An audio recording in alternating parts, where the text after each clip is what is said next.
Hello everyone, this is Pankaj Kumar Yadav and welcome to our YouTube channel T20 Banking। तो जैसे कि हम लोग देख सकते हैं आज का हम लोग का टॉपिक है इनइक्वालिटी आइदर और का केस। और पिछले वीडियो में मैंने आप लोग को बताया था कि हम लोग ऑप्शन चूज करते वक्त किन बातों का ध्यान रखते हैं। तो ऑप्शन चूज करते वक्त सबसे पहले जिस बात का हम लोग ध्यान रखते हैं वो रहता है डेफिनेटली ट्रू। अगर स्टेटमेंट और कंक्लूजन में बातें अगर समान हो जाती है, मैच कर जाती है, तो उसको हम लोग डेफिनेटली ट्रू कर देते हैं। और स्टेटमेंट और कंक्लूजन के बीच में बातें अगर कॉन्ट्राडिक्ट हो जाती है तो उसको हम लोग डेफिनेटली फॉल्स कर देते हैं। और डाउटफुल में जब हमारा ऑपोजिट सिंबल आता है तो हम लोग डाउटफुल करते हैं। करने के पीछे रीजन क्या होता है कि हमारे जितने भी इनइक्वालिटीज में जितने भी पॉसिबिलिटीज होती है वो सारी पॉसिबिलिटीज एक साथ होने की संभावना हो जाती है, इसीलिए हम लोग उसको डाउटफुल कर देते हैं। और अगर इसको डिटेली समझना है तो पिछले वीडियो में जाके आप लोग समझ सकते हैं। आज हम लोग देखेंगे इनइक्वालिटी आइदर और केस। तो आइदर और केस में क्या होता है कि आइदर और का मतलब ये होता है कि या तो ये या वो।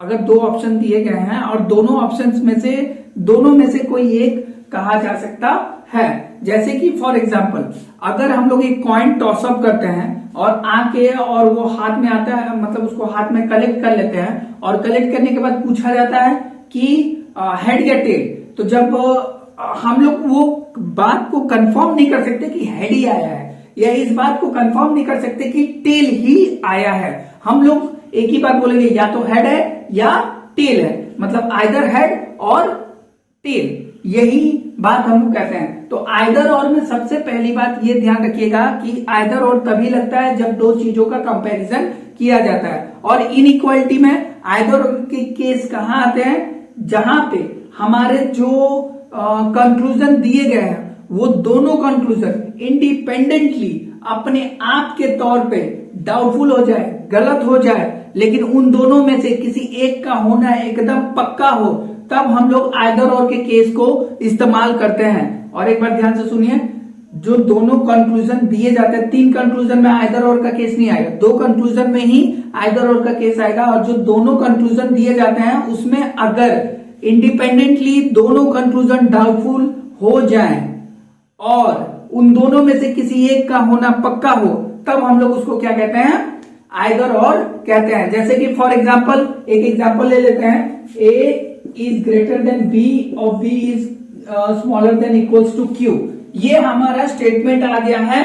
अब यहां पे हमारा अगर कंक्लूजन आता है A is not equals to Q और दूसरा आता है A is equals to Q, ये जो हम लोग का कंक्लूजन दिख रहा है यहाँ पे, इस कंक्लूजन में हम लोग देखिए अब आइदर और का केस कैसे डिटरमाइन करते हैं। तो आइदर और के केस में देखिए यहाँ पे सबसे पहले जो मैंने आपका बताया था कि जब ऑपोजिट सिंबल होता है तो ऑपोजिट सिंबल होने के कारण क्या होता है हम लोगों का, ये देखिए ए और क्यू के बीच में ऑपोजिट सिंबल है, मतलब ये वाला सिंबल है। तो ऑपोजिट सिंबल होने से हमारा सबसे पहले क्या हो जाता है, डाउटफुल हो जाता है। और मैंने क्या बताया था, जब डाउटफुल होता है तो डाउटफुल होने के रीजन की वजह से हमारे इनइक्वालिटी में जितने भी सिंबल है, greater than, smaller than, equals to, greater than, equals to, smaller than equals to, greater than equals to और ये नॉट इक्वल्स टू, ये सारे की पॉसिबिलिटीज हो जाती है, जो कि मेन तीन तौर पे ग्रेटर देन, स्मॉलर देन और इक्वल्स टू को यहां से डेराइव किया जाता है। तो यहाँ पे जो हम लोग का कंक्लूजन दिया गया है ए ग्रेटर देन बी और B smaller than equals to Q, तो इसमें हमारा जो है आइदर और का केस कैसे निकल के आएगा, इसको अगर हम लोग सॉल्व करते हैं डिटेली, अगर हम लोग सॉल्व करेंगे तो ए नॉट इक्वल्स टू क्यू, अगर ए क्यू से बराबर नहीं है तो या तो छोटा होगा, ए क्या होगा, ए छोटा होगा क्यू से या ए बड़ा होगा क्यू से। तो ये दोनों चांसेस हमारे पास आ जाते हैं। और दूसरे एक कंक्लूजन से हमारी दो पॉसिबिलिटीज निकल के आ रही है और दूसरे कंक्लूजन में हमारा ए इक्वल्स टू क्यू दिया है। तो जैसा कि पहले बताया गया है कि जब ऑपोजिट सिंबल आता है तो डाउटफुल हो जाता है। डाउटफुल होने की वजह से हमारी जो तीनों पॉसिबिलिटीज है वो मतलब संभावना बन जाती है। और यहाँ कंक्लूजन में हमारी पहली पॉसिबिलिटी, दूसरी पॉसिबिलिटी और तीसरी पॉसिबिलिटी तीनों दिखाई दे रही है। तो जब तीनों दिखाई दे रही है तो यहाँ पे हम लोग कर देंगे आइदर फर्स्ट और सेकेंड, आइदर फर्स्ट और सेकेंड हम लोग चूज करेंगे। तो ये ऐसे काम करता है हमारा आइदर और का कंसेप्ट। आइदर और का कंसेप्ट जैसे कि मैंने बताया था कि इंडिपेंडेंटली क्या हो जाए, दोनों गलत हो जाए। जैसे ए नॉट इक्वल्स टू क्यू, तो ए या तो बड़ा हो सकता है या ए छोटा हो सकता है या ए बड़ा हो सकता है। तो यहाँ पे ये जो दोनों हैं, ये दोनों कंक्लूजन को मिला के ये कंक्लूजन तो हम लोग कंफर्म नहीं कर सकते। तो जब हम लोग कंफर्म नहीं कर सकते तो भाई इसको भी हम लोग डाउटफुल कर दे रहे हैं। तो जब इसको हम लोग डाउटफुल कर रहे हैं, चलिए अब इसको अगर हम लोग कंफर्म नहीं कर सकते क्योंकि ए बराबर क्यू होने के भी चांसेस हैं। अब ए बराबर क्यू के तरफ हम लोग आते हैं, तो ए बराबर क्यू हम लोग नहीं कर सकते कंफर्म, क्योंकि ए या तो छोटा हो सकता है या बड़ा होने के चांसेस हैं। तो इसको भी हम लोग कंफर्म नहीं कर सकते, तो ये हम लोगों का कोई डाउटफुल हो जाएगा। तो जैसा कि मैंने बताया था कि दो कंक्लूजन इंडिपेंडेंटली डाउटफुल हो जाए, लेकिन इन दोनों में से किसी एक का होना पक्का हो। तो इन दोनों में से ये, इसको अगर डिटेली करेंगे तो ये दो आ रहा है, तो मेन पर ये, तो इन दोनों में से अगर किसी एक का होना पक्का है तो हम लोग कहेंगे कि ये आइदर और का केस बनता है, क्योंकि ऑपोजिट सिंबल की वजह से हमारा तीनों का तीनों पॉसिबिलिटीज आ रहा है। चलिए एक और एग्जांपल के हेल्प से हम लोग जानते हैं आइदर और का केस। एक और एग्जांपल हम लोग का आ जाता है। एग्जांपल है आपका, जैसे मान लीजिए a greater than equals to b, तो इसमें अगर कंक्लूजन दिया हो a ग्रेटर देन b और दूसरा दिया हो a इक्वल्स टू b, तो इसमें देखिए, इसमें नॉर्मल सा एक बहुत ही इजी सा एग्जांपल है यहां पे दिया गया है। तो इसको अगर हम लोग ब्रेकअप करेंगे तो a या तो बड़ा है b से या a बराबर है b से। तो देखिए ये दोनों चांसेस आ रहे हैं और कंक्लूजन में हमारा क्या आ रहा है, यहाँ पे डाउटफुल का केस नहीं आ रहा है, क्योंकि यहाँ पे डायरेक्ट जो बात स्टेटमेंट में दी गई है वो डायरेक्ट कंक्लूजन में दे दी गई है। तो इसको जब हम लोग ब्रेकआउट कर रहे हैं तो a greater than b, a equals to b, तो यहाँ पे देखिए a greater than b, a equals to b, तो a ग्रेटर देन b को हम लोग कंफर्म नहीं कर सकते, ये हमारा डाउटफुल है, कंफर्म नहीं कर सकते क्योंकि a बराबर होने का चांसेस है b से, और b इक्वल्स टू b को, a इक्वल्स टू b को हम लोग कंफर्म नहीं कर सकते क्योंकि ये चांस हो सकता है कि a बड़ा है b से। तो ये भी डाउटफुल, हमारा डाउटफुल के केस में आ जाता है, क्योंकि हमारा दूसरा चांस होने का है, मतलब दूसरी पॉसिबिलिटीज है हमारी, इसीलिए हम एक सिंगल पॉसिबिलिटीज को कंफर्म नहीं कर पा रहे हैं। तो लेकिन इन दोनों में से किसी एक का होना कंफर्म है, किसी एक का होना कंफर्म है। तो यहां पे हम लोग यूज कर देंगे आइदर फर्स्ट और सेकेंड, आइदर फर्स्ट और सेकेंड हम लोग यूज कर लेंगे। अब देखिए नेक्स्ट एग्जांपल पे आ जाते हैं। एक और एक सिंपल सा एग्जांपल देते हैं। चलिए एक अगर सिंपल सा एग्जांपल एक और अगर ले लिया जाए, जैसे a not equals to b, ये तो कंक्लूजन पहला दिया हुआ है a is greater than b, दूसरा दिया हुआ है a is smaller than b। देखिए a not equals to b अगर हमारा आता है तो यहां पे अगर इसको दो पार्ट में डिवाइड किया जाए तो a या बड़ा हो सकता है b से या a छोटा हो सकता है b से। तो देखिए यहां पे a बड़ा है b से, बराबर नहीं है, तो दो चांसेस हो रहे हैं, या तो a बड़ा है या a छोटा है। लेकिन अगर एक चांसेस का बात करें a बड़ा है b से, अगर सिंगल चांसेस का अगर हम लोग बात करेंगे तो इसको हम लोग कंफर्म नहीं कर सकते हैं, क्योंकि ये हमारा डाउटफुल हो जा रहा है, क्योंकि ये सेकंड चांसेस होने के चांसेस हैं। अब इसको अगर पर्टिकुलराइजली लेके चला जाए तो इसको हम लोग कंफर्म नहीं कर सकते, क्योंकि पहला चांसेस हो सकता है, तो इसको हम लोग डाउटफुल के केस में ले सकते हैं। लेकिन इन दोनों में से किसी एक का होना पक्का है, इन दोनों में से किसी एक का होना पक्का है, इसीलिए हमारा क्या हो जाएगा, आइदर फर्स्ट और सेकंड हम लोग चूज यहां पे करेंगे। तो इन सब चीजों से मुझे लगता है कि आप लोग को समझ में आ गया होगा। चलिए एक और एग्जांपल के थ्रू समझते हैं और ज्यादा आप लोग को क्लियराइज होगा। मैं बार बार एग्जांपल इसीलिए दे रहा हूं कि आप लोग को बहुत ही अच्छी तरीके से समझ में आ जाए। जैसे a greater than b, b smaller than q।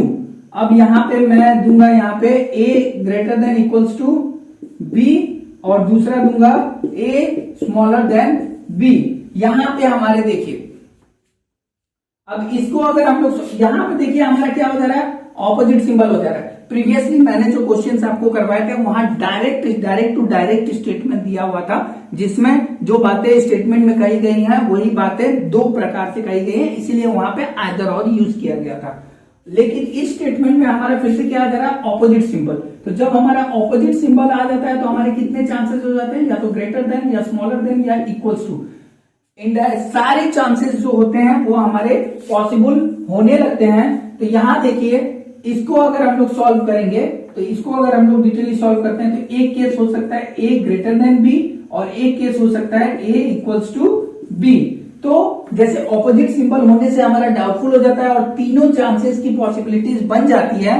तो इसको जब हम लोग डिटेल में सॉल्व कर रहे हैं तो a greater than b, a equals to b और a स्मॉलर देन b। यहाँ पे बेसिकली दो बात को एक ही कंक्लूजन में दिया गया है। क्यों दिया गया है, जैसे कि मैंने पहले बताया था कि आइदर और सिर्फ दो कंक्लूजन के बीच में ही होता है। तीन कंक्लूजन होगा तो आइदर और का इस्तेमाल नहीं होगा।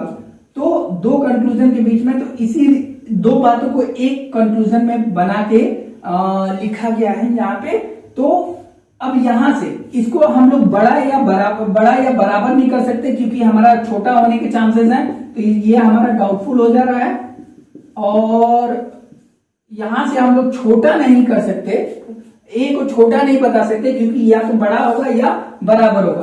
तो ये हमारा भी डाउटफुल हो जा रहा है। लेकिन बट यहां पे इन दोनों में से किसी एक का होना कंफर्म है। तो किसी एक का होगा कंफर्म है, इसीलिए हम लोग यहां पे क्या करेंगे, आइदर फर्स्ट और सेकंड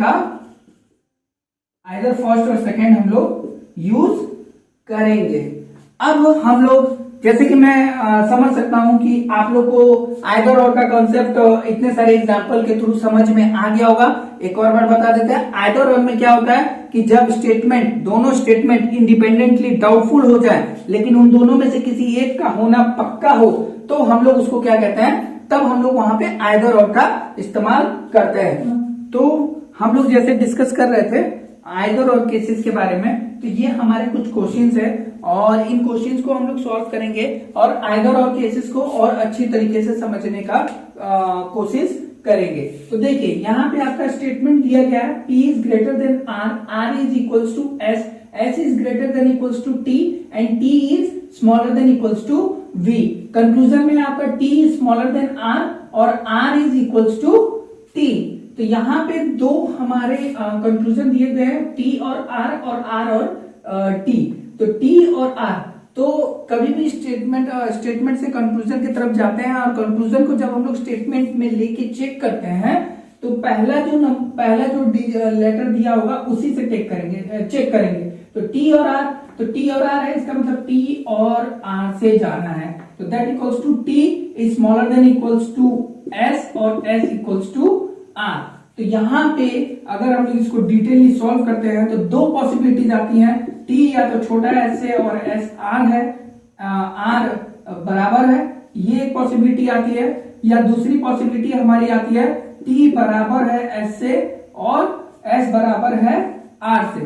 तो ये जो पॉसिबिलिटीज हमारी आ रही है, इस पॉसिबिलिटी से अगर हम लोग लेके जाएंगे तो T हमारा छोटा हो जाएगा R से, और इस पॉसिबिलिटी को अगर हम लोग लेके चलेंगे तो T हमारा बराबर हो जाएगा R से। तो यहाँ हमारी दो पॉसिबिलिटीज निकल के आ रही है, या तो T छोटा होगा R से या T बराबर होगा। तो T यहाँ पे छोटा होगा R, पहला वाला हमारा मतलब एक पॉसिबिलिटी बन रहा है, और R हमारा बराबर होगा T से, या T बराबर हो R के या R बराबर हो T को, दोनों एक ही बात है। अब देखिए यहाँ पे हमारी दो पॉसिबिलिटीज निकल के आ रही हैं। तो अब यहाँ पे जब हमारी दोनों पॉसिबिलिटीज निकल के आ रही है, तो तो अब यहाँ पे आइदर और का कैसे चूज करेंगे? हमारी दोनों पॉसिबिलिटीज आ गई, दोनों पॉसिबिलिटीज हमारी कंक्लूजन में दी हुई है, लेकिन अगर इंडिपेंडेंट ली जाए, अगर एक पॉसिबिलिटीज को लेके चले तो टी स्मॉलर देन आर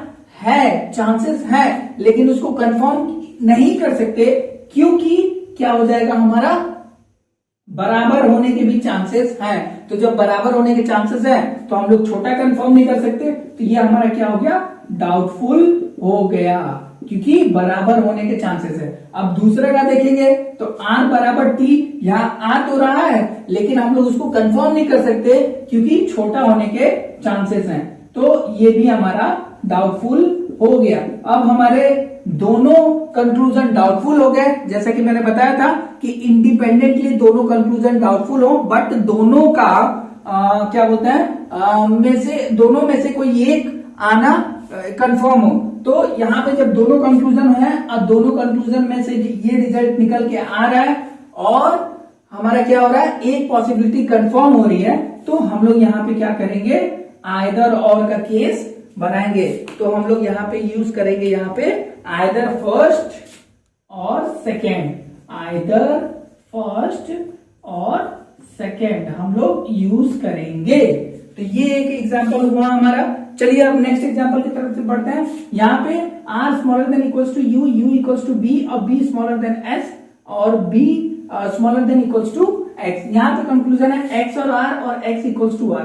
तो x और r के बीच में हमारा कंपैरिजन दिया गया है, x हमारा यहाँ पे है और r हमारा यहाँ पे है। तो अगर हम लोग x से जाना स्टार्ट करेंगे तो x greater than equals to, ये सिंबल उल्टा इसलिए हो रहा है क्योंकि मैं यहाँ पे इसको उल्टा कर रहा हूं, तो x greater than equals to आ जाएगा आपका b, x से b, अब b बराबर है u के और u बराबर है r के। अब इसको हम लोग डिटेली सॉल्व करेंगे, तो यहां पर दिया गया x बड़ा है r से और x बराबर है, तो ये दोनों पॉसिबिलिटीज अगर इसकी चेकआउट की जाए, दोनों पॉसिबिलिटीज अगर हम लोग चेकआउट कर रहे हैं, तो पहली पॉसिबिलिटीज में अगर जाएंगे तो x बड़ा है b से, b बराबर है u से, u बड़ा है r से। तो इसको अगर हम लोग फिर अगर चेकआउट करेंगे तो ये बराबर हो जाएगा, तो x हमारा बड़ा होगा b और u बराबर हो जाएगा, तो यहाँ पे हमारा u आएगा और u बड़ा है r से। तो ये देख सकते हैं यहाँ पे क्लियरली पता चल रहा है कि x बड़ा है u से और u बड़ा है r से, इसका मतलब हमारा x बड़ा होगा r से। इस पॉसिबिलिटी से हमारा एक कंक्लूजन निकल के आ रहा है कि x बड़ा होगा r से। अब दूसरा कंक्लूजन में अगर हम लोग आते हैं, x बराबर b बराबर u बराबर r, तो इससे तो हम लोग डायरेक्टली ये बात निकाल सकते हैं कि x बराबर होगा r से, चारों तरफ हमारा, सब तरफ हमारा इक्वल्स टू है। अब देखिए ये दोनों हमारे कंक्लूजन यहाँ पे निकल के आ चुके हैं, ये दोनों हमारे निकल के आ चुके हैं जो हमारा दिया हुआ है। लेकिन अब इंडिपेंडेंटली अगर चेक किया जाए, x ग्रेटर देन r को कंफर्म नहीं कर सकते क्योंकि बराबर होने के चांसेस है, तो ये हमारा क्या हो जा रहा है, डाउटफुल हो जा रहा है। और x इक्वल्स टू r को कंफर्म नहीं कर सकते क्योंकि बड़ा होने का चांसेस है, तो ये हमारा क्या हो जा रहा है, ये भी हमारा डाउटफुल हो जा रहा है। लेकिन इन दोनों में से कोई एक पक्का है, तो कोई एक पक्का होने के कारण हम लोग इसको क्या करेंगे, इसको भी आइदर फर्स्ट और सेकंड हम लोग चूज करेंगे। आ जाते हैं हम लोग अपने नेक्स्ट एग्जांपल की तरफ। देखिए W बराबर है B से, B छोटा बराबर है F से, F छोटा है R से और R बड़ा है F से। यहाँ पे W और F का दिया गया, तो W कहाँ पे है हमारा, यहाँ है। F कहाँ पे है, देखिए एक F हमारा यहाँ पे भी है, एक F हमारा यहाँ पे भी है, दोनों जगह F है, लेकिन हमें उसी F से मतलब है जिससे हमारा लिंक क्रिएट हो रहा है, लिंक बन रहा है। तो लिंक किससे बन रहा है, W बराबर है B से और B छोटा बराबर है F से। अगर इसको डिटेली सॉल्व करेंगे तो W बराबर है B से, B छोटा है F से, तो ये हमारा निकल के आएगा,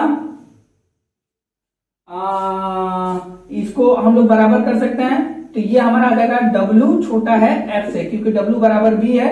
दूसरा स्टेटमेंट पे अगर हम लोग आएंगे, भाई तो रुक जा, हाँ दूसरा स्टेटमेंट पे अगर हम लोग आएंगे तो W बराबर है B से और B बराबर है एफ से। तो यहां से हमारा जो निकल के आ रहा है W बराबर है एफ से। देखिए हमारा दोनों पॉसिबिलिटीज, दोनों कंक्लूजन के जो पॉसिबिलिटीज है वो निकल के आ रहे हैं, लेकिन हम लोग इसको कंफर्म नहीं कर सकते। क्यों? क्योंकि W बराबर एफ कंफर्म नहीं कर सकते क्योंकि हमारा छोटा होने का चांसेस है। तो ये हमारा क्या हो गया, डाउटफुल हो गया। और W छोटा कंफर्म नहीं कर सकते क्योंकि बड़ा होने के चांसेस हैं, तो ये भी हमारा क्या हो गया, डाउटफुल हो गया। तो इसलिए हम लोग यहां पे क्या करेंगे, आइदर और यूज, आइदर फर्स्ट और सेकेंड यूज करेंगे। तो आई होप आपको इस वीडियो से इनइक्वालिटी के आइदर और केसेस समझ में आए होंगे। और अगली बार अगले क्लास में मैं आप लोग को ये तो आइदर और हो गया, अब नाइदर नॉर के केसेस समझाऊंगा। और नाइदर नॉर के केसेस के बाद प्री का ही रिवर्स इनइक्वालिटी डिस्कस किया जाएगा। और रिवर्स इनइक्वालिटी इतना होने के बाद से फिर आपका कोडेड इनइक्वालिटी भी आएगा, कोडेड में भी रिवर्स इनइक्वालिटी आएगा। तो आप इस चैनल के साथ बने रहें क्योंकि हम लोग यहाँ पे रीजनिंग के प्री से लेके मेंस के हाई से हाई लेवल क्वेश्चंस यहाँ पे डिस्कस करने वाला है। Thank you so much.